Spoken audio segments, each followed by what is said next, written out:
Hi. So, welcome to the stream. We went live a bit early, so let's see if all of these things are working. This is a special session, and uh, in a pro bono sort of a way, we are going to be working with Triple IT Bhopal to educate their children on what to do. And I see that we have viewers coming in. Great.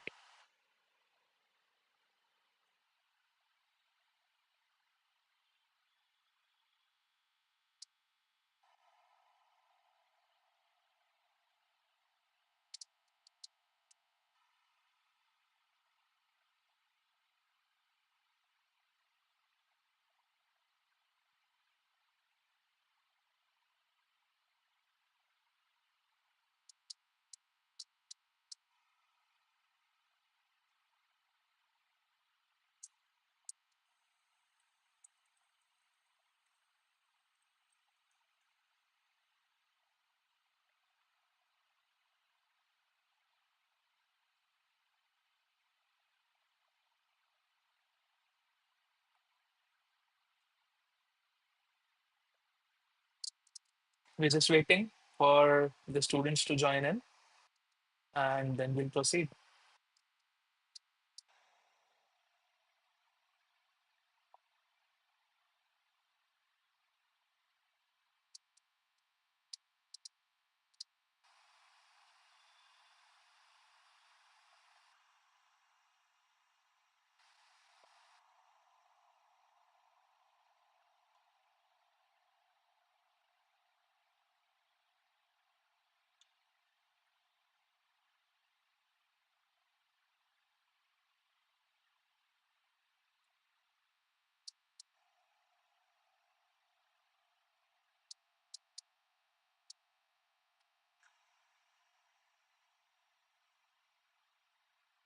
In the meantime, for those who have joined already, where are you here from? Let's share it in the comments. I can see all the comments. Um, if you want to put it, this is being streamed on multiple platforms at the same time. So feel free to get started.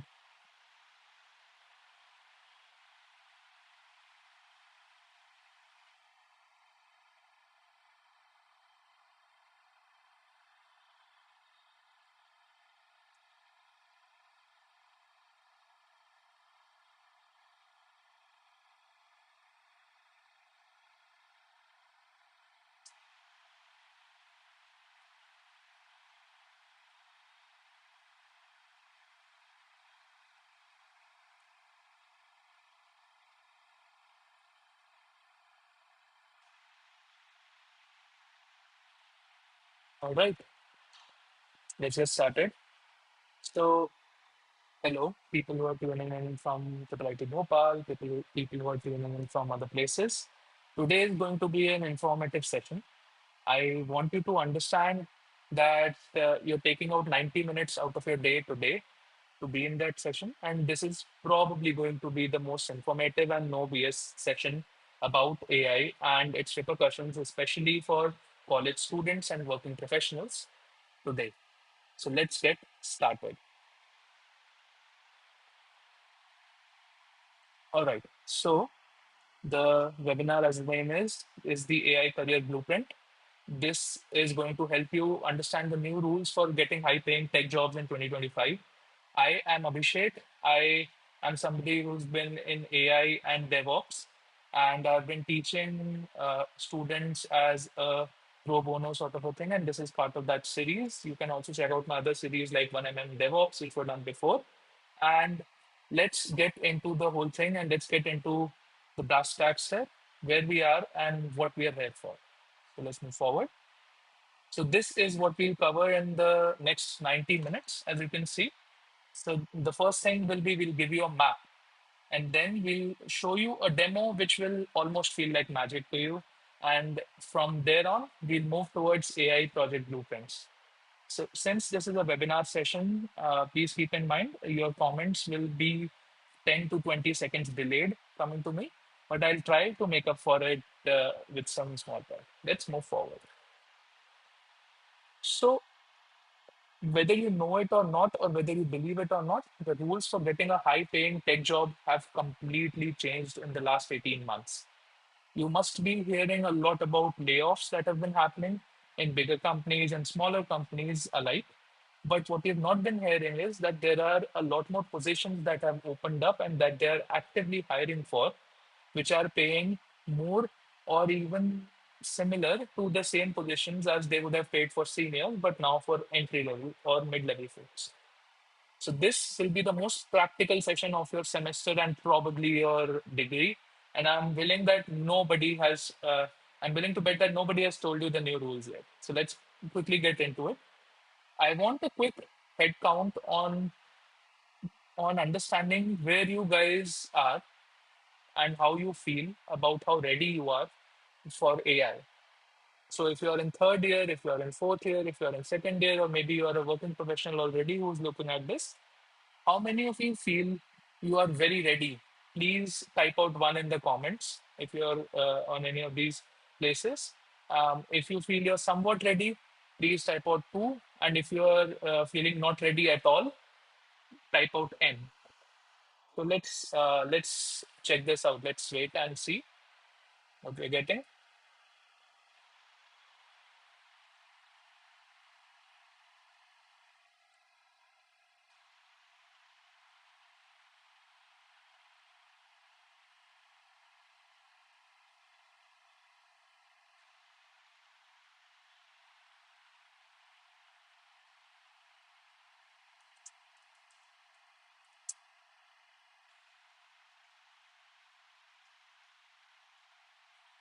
All right. So I'm getting a bunch of replies from people who are tuning in. I see that a bunch of you are not ready, and somewhat ready. Okay, S, oh, it's two for that, but okay. Um, Two, and then some of you are saying very ready. All right, all right. There's a good balance between the two, but I see approximately 60 to 70% of you find yourself in the somewhat ready and not ready at all corner. Cool. So this workshop is going to really help you understand where you are and where you would want to go from here. So you guys must already be aware about this, but I'll quickly reiterate. We've had service companies and we've had product companies both, right? So service companies were like TCS, Infosys, Wipro, and then there were product companies like Google, Microsoft, Fang, Mang, whatever you call them right now. So for the last 2 decades, this was like the main choice between working at a service company versus working at a product company. The names have just changed, but I'll quickly walk you through the difference between the two here. So see, with a product company and with a service company, the difference was essentially that a service company would work on things which are more surface level in terms, but they would need a lot more people, while the product company required a relatively less amount of people, but they would work on deeper problems. And there's something to be said for both being needed. But yeah, one was focusing on quantity, the other one was focusing on quality. So that's where we are right now. And if I just move forward, this is the new path that is opening up for you guys right as we speak. So it's just the same thing all over again. You have the AI assisted builders. If you are on Twitter, you must be very familiar with the term vibe coders. And then you have the AI foundation builders. So I'll give you a quick analogy to understand this fast. The AI assisted builder, what they do is they function like Tony Stark in Iron Man, and they build AI apps 10x faster. They do things like API integrations, cloud platforms, system design, using AI to make them faster and to also assist and augment them in their jobs. Then they're the AI foundation builders. So think of these people as the people who would build the Arc reactor itself or the Jarvis AI itself, right? They build core AI models. Their job descriptions include keywords like PyTorch, algorithms. They research papers. They dive deep into these research papers that are coming out, and they actually implement them and evaluate them and see what works and what doesn't, and maybe even put out their own research papers out there. So this is the uh, two paths that we have opened up. I'll quickly go back. So service and product companies used to be there. Now we are opening up to two new paths, which is the AI assisted builder and the AI foundation builder. Now I want to show you a few real world job postings. Okay, just stay with me here. So Accenture posted about an AI solutions developer. The keywords there were client facing, API integration, workflow automation, and it's in line with what we just saw, right? The two parts of the builder, the AI assisted builder here. And on the right hand side, if you look at this, we have the ML research engineer job opening from Google Research in Bangalore. And the keywords that were included were PyTorch, transformer models, publication records. As I said, you should be somebody who's researched a lot and got into it and have understood what's happening and what's not. So it's very similar to what happened in the agricultural era, the agricultural revolution. I'm not sure if many of you know about this, but long time ago, when agriculture used to be mainly a manual job as a whole, there did not used to be tractors or combine harvesters before. It employed approximately 70% of the US workforce. So agriculture made up 70% of US workforce. Then um, combined harvesters were invented. They basically eased up a lot of the jobs out there for agriculture. They helped you sow, they helped you harvest, they helped you even water the seedlings, they helped you, pummel the ground when needed, put in fertilizers and whatnot. So what ended up happening was agriculture as a section of their production went from 40% to 70% as a whole. So before this, they used to have only 40% reliance on agriculture in their economic cycle as a whole in US. And then they went to 70% from there.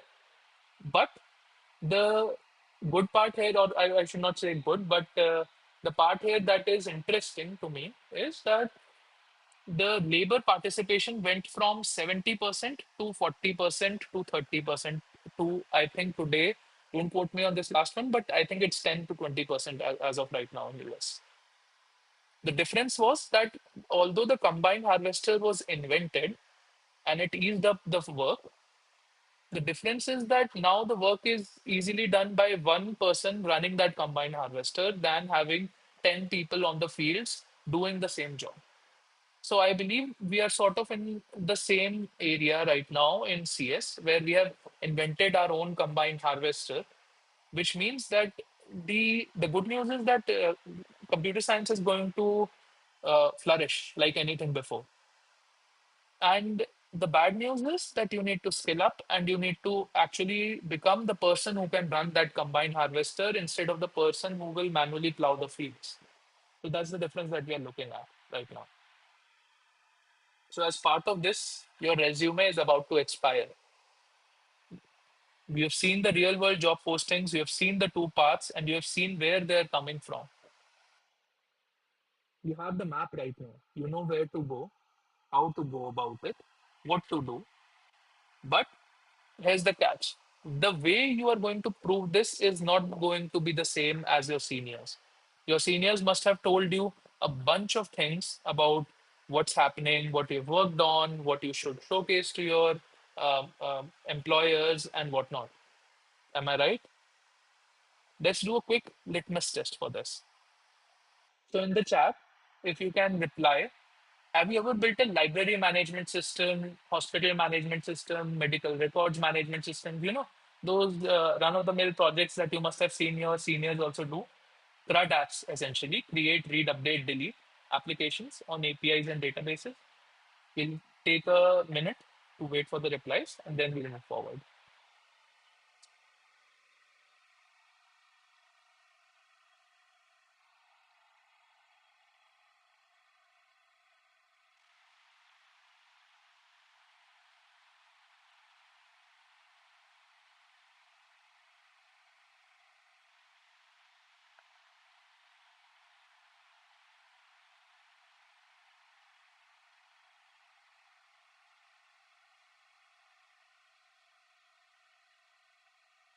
All right.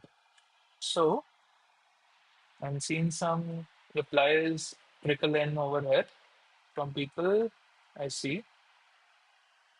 So yeah, some of them have built it. Oh, someone says that instead of library management system, they built an ML-based hiring helper of sorts, which helps companies sort through resumes. Okay, just like an ATS system. I see. Someone has also built a hmm, someone has also built an generative AI chatbot to generate graduation photos. Okay, that's different. All right. So we have some front runners here. What about other things here? Let's see. I see. All right. So I see that a bunch of you have built these CRUD apps, so to speak. Somebody has also built a restaurant rating system. I have something for sure if you have built that. So it's going to blow your mind, and maybe it's going to scare you a bit. But we'll get beyond the scary part and to the part which helps you as well. All right. I'll just wait for 1 more minute for more replies to trickle in, and then we can move forward.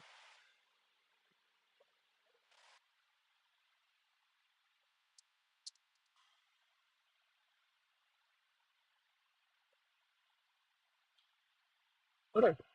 Let's move forward. So the core problem is this, as you can see on your screen. Why would a company pay you 15 lakhs a year or even 12 lakhs a year for a skill that an AI can do in 2 minutes?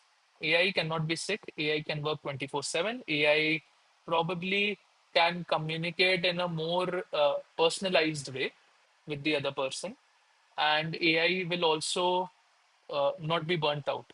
They can literally, if they wake up at 5 a.m., they can ask AI to build an app, and AI will be readily available as if it's an Alfred to your Batman, right? So this is the core question. Like if an AI can do your entire project in less time than it takes to make Maggie noodles, your value has to come from somewhere else, right? That's the logical conclusion of the statement. That's where the whole thing comes in. So now we are going to dive into the live demo, and I just spoke about it. We are going to be creating a small application, and then we are going to open the floor to a few more comments.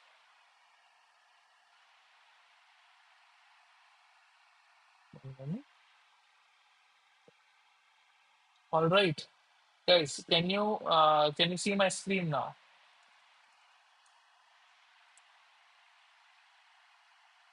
Yes, yes. All right. Okay. Cool. So if you can see the code on my screen over here, now we are going to start with something. I had something whipped up to just save us some time as part of it, but I'll definitely walk you through the whole thing. Not to worry. So if you look at it, I've just created a Next.js application for a street food rating web app, right? How I've done that is I'm using this IDE which uses AI, and I'm going to create something pretty fast, and this is what I'm going to talk with it about. I'm not using anything fancy here. I'm not using JSON, XML, and all of that stuff. I'm just talking to AI. Please keep that in mind. So this is what I've written. If you can see my cursor and see the highlight, you are a hands-on senior full stack developer building a Next.js web app. This would be a similar app to Zomato's restaurant rating module in specific. We will build a street food rating app. The web app should be simple using Next.js for front end and back end both. A modern looking web app is expected. This is me just articulating what I want in the most raw form, in the most simplest form that I can. This is something I would say to an intern if they were to build a project under me. So that's what I've done. And all it did was basically it figured things out. It went to page.tsx and added a few things over there. Let's see. Things are added. All right. I'll accept this and I'll ask it to continue.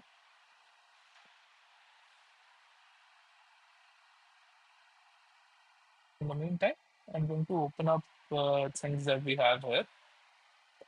So you can see the actual code working out. So it's creating a new thing called button.tsx. It already created it here in components. It's creating card.tsx here. So I'm using TypeScript to build this up. What I'm doing right now is showcasing you something that will help you understand where we stand with AI as of this moment.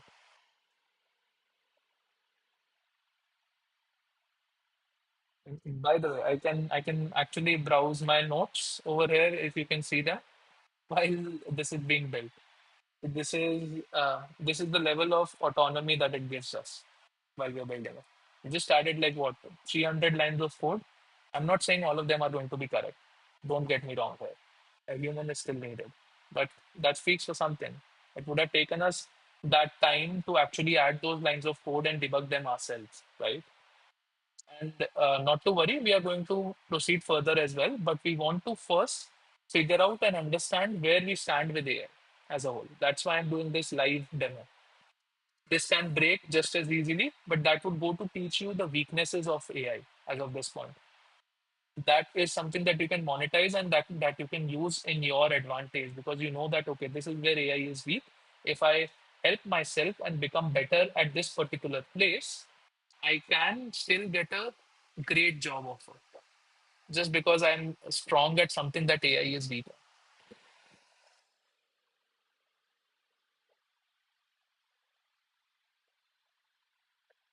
Okay, till it builds the whole thing, I would really like guys to hear from you. Let me see. Okay,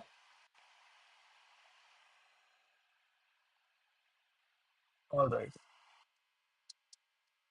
Mhm.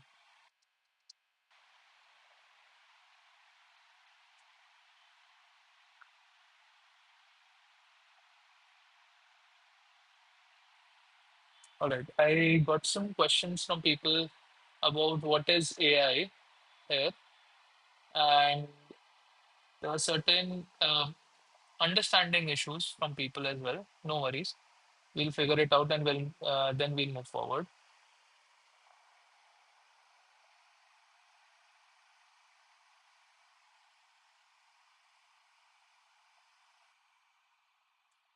All right. So as you can see, this it's going to keep building a bunch of things that we have in the meantime. What I want to do in the meantime is let's move forward and I'll let it build, and then we'll come back to it and see what we've built. Guys, can I get a thumbs up on the chat if you're fine with it? Okay, okay, we got a few thumbs up, two, three. What about other people?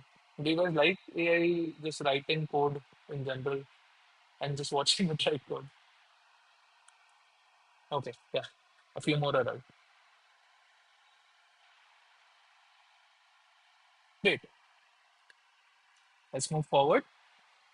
I will, in the meantime, let it do all of this stuff, and we'll shift back to our presentation, and then we'll come back to it once it's done.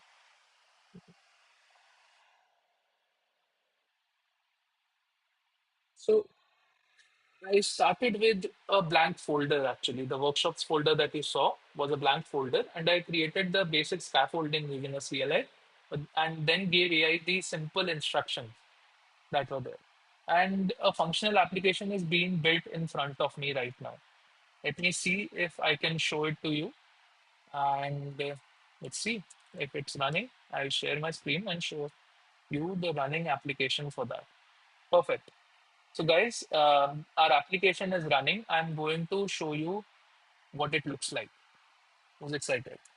Let me quickly go here. Click here. Let's switch to.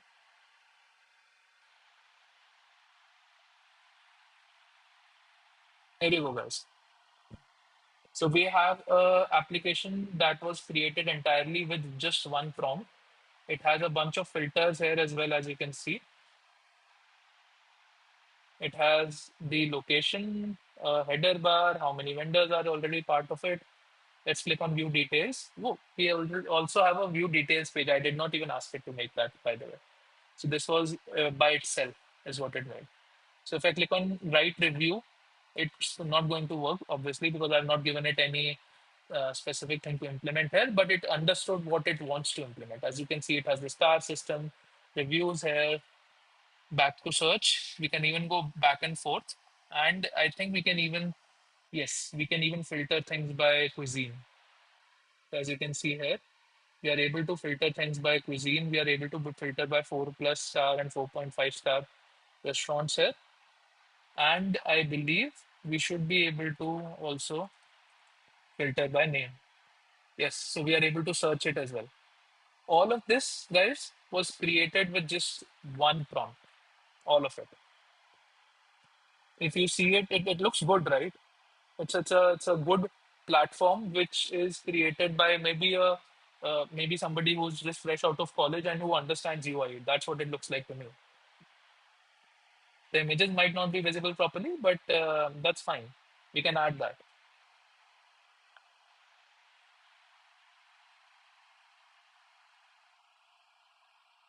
All right. So let's move to another.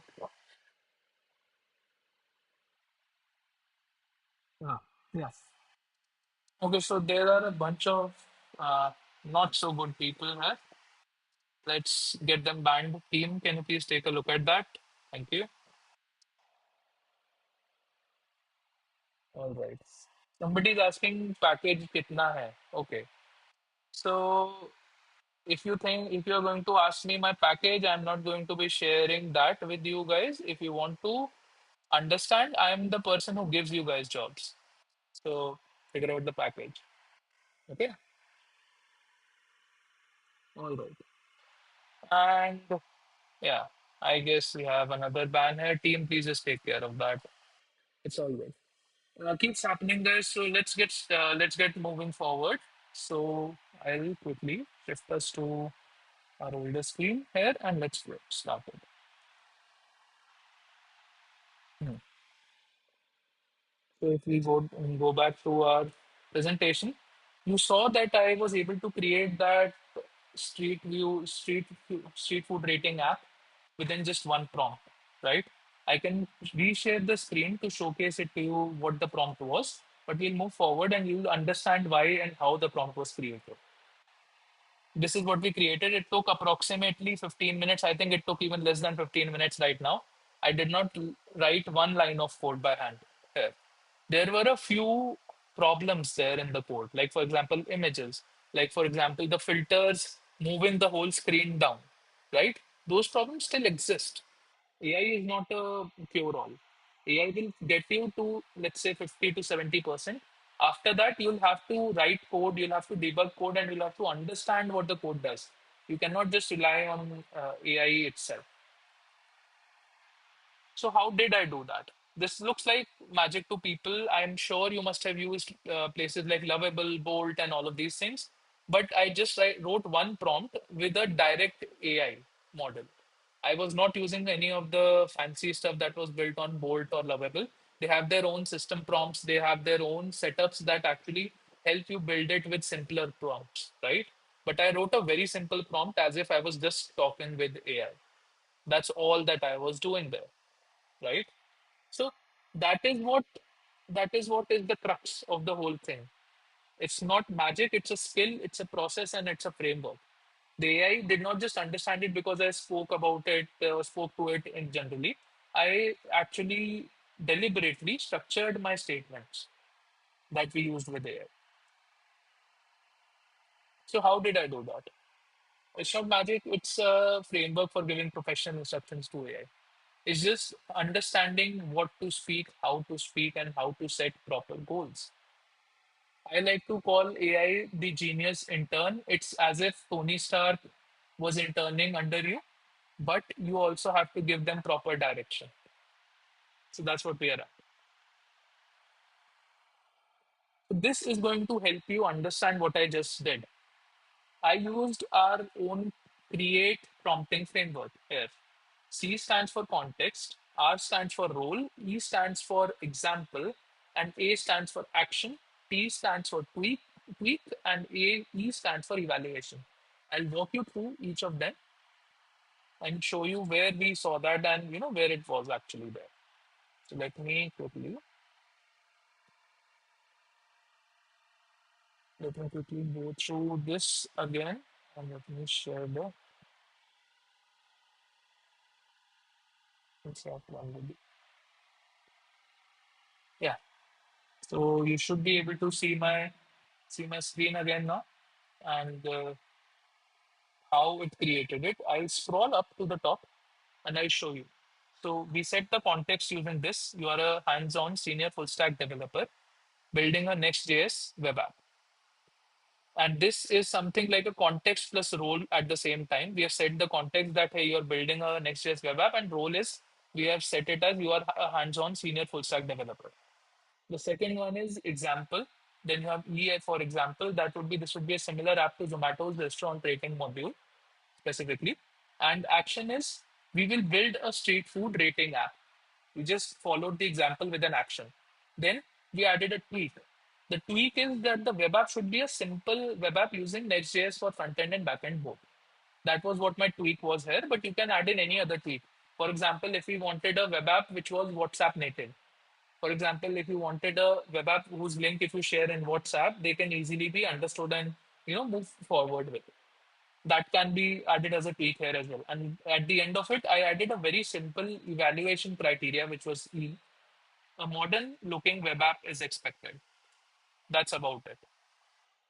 So if you compare that, you'll see with the create prompting framework, you'll see C is for context, R is for role, E is for example, A is for action, T is for tweak, and E is for evaluation.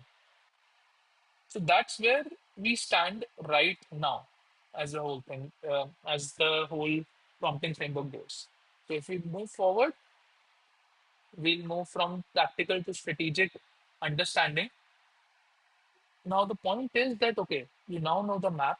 You know that there are two different directions that you can follow if you want to get placed in a particular company or a particular type of company. You understand, you understand how it's going to be, and you're going to go from tactical to strategic here. But how are you going to go there? We'll get into that. Before we get into that, I want people to reply and see what we are working with, and understand what are your expectations now that you know that the different kind of AI branches that are available to you, and at the same time you understand the prompting framework which gets you there. So let's see what ideas you guys can give us here. I'll wait, and then we can proceed.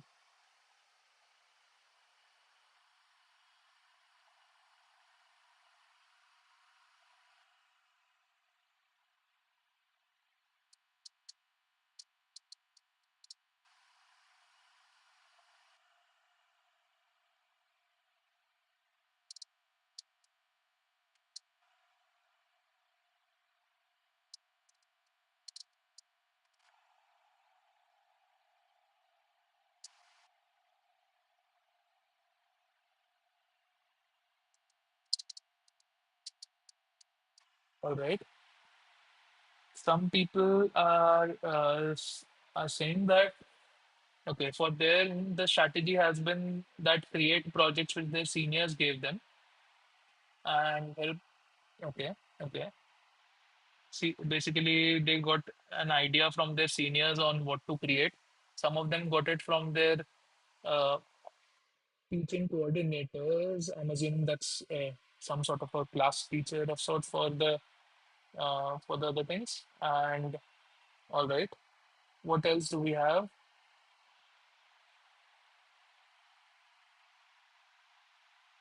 All right, okay. Some of the people are saying that the strategy is defined by social media. Okay, a couple of you have been using social media to figure out what to build and what's a project that is worth having. They follow. Oh, so you follow a couple of thought leaders is what I would think, and basically use whatever alpha they are giving you on these social media platforms to move forward. All right. So we were going to be starting with a project Lean AI Project Canvas. This is going to be a more specific thing to move forward with. That will be provided to you afterwards as part of a link. We'll skip that for now. We are going to be choosing an option and to basically act as a product manager here. And then from that option, we'll need to vote and figure out where we want to go. We'll figure out, let's say, for an example, we go with option A, where everybody has chosen AI for cricket fantasy league picks. We would have gone with a problem statement. We would want to understand what is the user persona. To answer that, we would want to understand the solution concept, the technical stack, the data sources, and the success metrics that are involved. And then we want to go towards our finished blueprint, which is basically going to tell you what the project is and how valuable it might be or might not be even for as an AI project to build. Because in this day and age, when everything is easy to build, at this point specifically, it's better to understand what to build. So your jobs are going to shift upwards as system design engineers, as people who work in AI and all of these kind of things, to understand what's happening and what's not, and to understand what we are actually working with over. So that would be it for the online webinar, and we'll be proceeding with the students directly after this.